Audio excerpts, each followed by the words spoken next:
Assalamualaikum warahmatullahi wabarakatuh.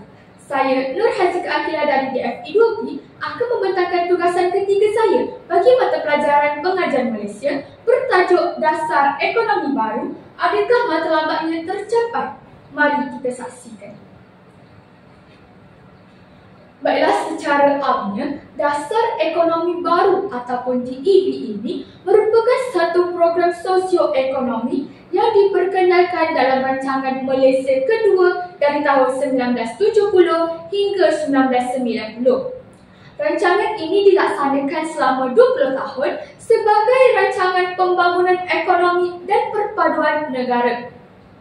Ianya telah diperkenalkan oleh mantan Perdana Menteri kita, Tun Abdul Razak, susulan daripada tragedi berdarah pada tanggal 13 Mei 1969. Maka, dasar ini sendiri telah dilaksanakan menggunakan beberapa pendekatan yang bertujuan untuk melahirkan masyarakat yang bersatu padu melalui agihan ekonomi yang seimbang. Antara matlamat pelaksanaan dasar ini sendiri adalah untuk membasmi kemiskinan dan yang kedua untuk menyusun semula masyarakat di negara kita pada ketika itu. Kita bergerak kepada dapatan kajian yang saya peroleh sepanjang tugasan ini dilaksanakan. Berdasarkan Darjah 1, menunjukkan kadar kemiskinan berdasarkan kaum pada tahun 1970. Pada ketika itu, kaum Melayu sendiri mempunyai peratusan tertinggi iaitu sebanyak 37.1 dan diikuti oleh Bumiputera sebanyak 25.6%.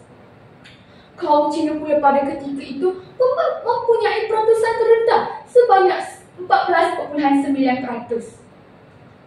Peratusan ini kita dapat kaitkan dengan apa dasar yang dilaksanakan oleh pihak British pada waktu negara kita dijajah. Pada ketika itu, pihak British telah melaksanakan dasar pecah perintah yang mana kita diasingkan ataupun masyarakat pada ketika itu diasingkan mengikuti pentempatan yang berbeza.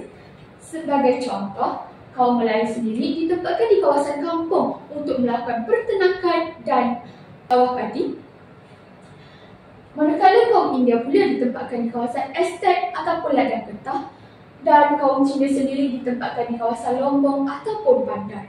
Perbezaan pentempatan ini telah mewujudkan jurang sosioekonomi yang sangat besar antara kaum. Maka ini boleh dikaitkan dengan pemilikan modal saham dalam syarikat berhad berdasarkan kaum pada ketika itu. Kita dapat lihat jumlah bukan Bumiputera dan warga negara asing. Maka pentingnya pelaksanaan DEB ini untuk mewujudkan sosioekonomi yang seimbang antara setiap kaum di negara kita. Pelaksanaan DEB ini sendiri telah memberikan pelbagai kesan kepada negara kita hingga ke hari ini. Antara kesan pertama yang kita boleh lihat adalah dalam sektor sosial, dalam aspek sosial, iaitu kadar kemiskinan berjaya dikurangkan daripada 49.35% pada 1970 kepada 17% pada tahun 1990. Kadar peratusan ini sangat membanggakan negara pada ketika itu kerana mereka melihat bahawa dasar ini merupakan satu kejayaan yang mampu mengubah nasib rakyat di negara kita pada ketika itu. Maka terlahirnya golongan pertengahan yang terdiri daripada golongan profesional, pemodal, teknikal, pentadbiran dan pengurusan. Tambahan pula, pihak kerajaan sendiri telah menubuhkan sekolah teknik, vokasional, perguruan teknik, politeknik, Universiti Teknologi Malaysia (UTM) dan Universiti Institut Teknologi Mara (UITM). Dari aspek ekonomi pula, berlakunya perkembangan perindustrian dan perdagangan di mana wujudnya Dari aspek ekonomi pula, berlakunya perkembangan perindustrian dan perdagangan di mana munculnya perindustrian berteknologi tinggi yang dikendalikan oleh The Heavy Industry Corporation of Malaysia Berhad (HICOM) pada ketika itu. Malahan pula, DEB ini juga telah mewujudkan pelbagai bentuk kawasan perindustrian termasuklah estet perindustrian, zon perindustrian bebas dan taman berteknologi perindustrian khususnya di negeri Pulau Pinang.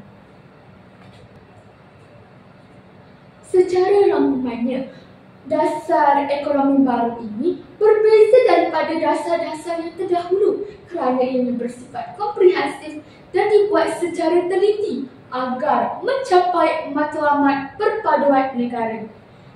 Isu kemiskinan dan ketinggalan masyarakat Melayu dan Bumiputera telah menjadi pemanggil kepada lahirnya dasar ekonomi baru itu sendiri. Maka Tun Abdul Razak selaku ketua kerajaan pada ketika itu telah mengambil tanggungjawab untuk memperbetulkan keadaan yang menimbulkan ketidaksamaan atau jurang yang wujud antara Bumiputera dan bukan Bumiputera. Maka pelaksanaan DEP itu sendiri telah berjaya mencapai matlamatnya untuk membantu rakyat menikmati kehidupan yang lebih baik. Oleh itu, kita sebagai rakyat perlu bersyukur dengan kemakmuran yang kita kecapi pada kali ini dan menyokong dasar kerajaan demi pembangunan dan kesejahteraan rakyat Malaysia. Sekian, terima kasih daripada saya.